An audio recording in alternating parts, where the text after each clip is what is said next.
Back in the late 80s, the stylists at Mazda North American operations got to talking about the demise of the sports car. Gone were the Triumphs, Austin Healey's, and MGs that once defined the freedom of the open road.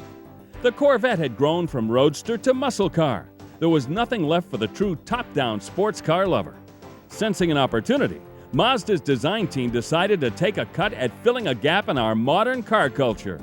I think our intention at Mazda was to bring these new generations the experience of owning a classic roadster, open-top motoring, the classical front-engine, rear-drive combination of the old British car of the past. And that's something that, when we looked around at the time of development, we couldn't find anything that we could point to say that that was a modern rendition of a British sports car. So I think that's what really fueled and drove the Miata into a serious concept. But before the Miata could escape the confines of the enthusiastic designer's paper and clay, it had to first conquer the skepticism of Mazda's top brass. We would invite crucial management to come to California from Japan, and we'd arrange cars like we had a Spitfire Lotus Elan, we had a front-wheel drive Honda CRX, which was a convertible, loaned to us by Richard Strayman. And we had, say, an RX-7, a first-generation one, and we'd take it up the coast highway up to Monterey from Los Angeles, and we'd get out and stop along the way. We'd switch cars, we'd discuss what we learned about each car and what was important to our concept. And I think that was pretty crucial in selling the car. With so many cues from its classic predecessors, the Miata came together with a degree of cooperation between designers and engineers that is very rare in the automotive world, right down to engineering just the right sound to complement the Miata's retro sports car image. The Japanese are so good about evaluating things, and they actually recorded over 100 sounds of various sports cars from old to new and came up with the final rendition on the original car. And we were surprised at how many people had commented that the sound was a part of the overall experience of driving it. In 1989, Mazda unveiled its collaborative creation, the Miata MX-5. As the first of a new generation of sassy open-top roadsters, the MX-5 was a dream fulfilled for its designers.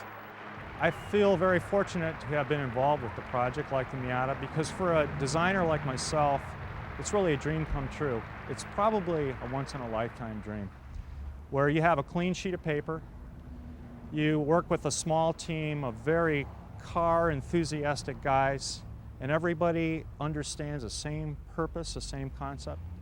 The success of that little car was beyond any of the team members' wildest imagination, on people paying a premium out of the dealers in the beginning to get one of those cars. Miata's worldwide sales figures were strong. Miata clubs sprang up everywhere. Miata owners took to the roads and to the track as sales continued to climb.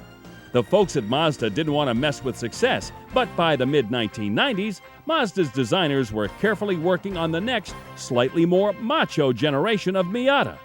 From the previous generation to this car, a lot of the issues that came up were obviously styling. We wanted to make the car somewhat more masculine.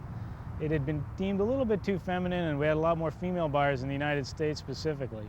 And we wanted the car to have a little bit more RX-7 flavor, a little more sporty flavor than it currently had.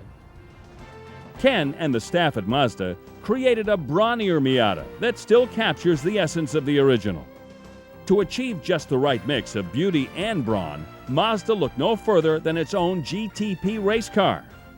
We used some typical styling cues from the RX-7 and from race cars. You can see the form on this GTP car, and it's been mimicked somewhat in the new Miata, where you can see the very aggressive fender bulges over the front wheels and over the rear wheels. It gives the car a nice stance, a nice solid look. From the results of our performance tests here at Wild About Wheels, Mazda appears to be right on with its redesigned Roadster. It's still a Miata, but with its more aggressive stance and additional horsepower, this is now a Roadster that both women and men can love.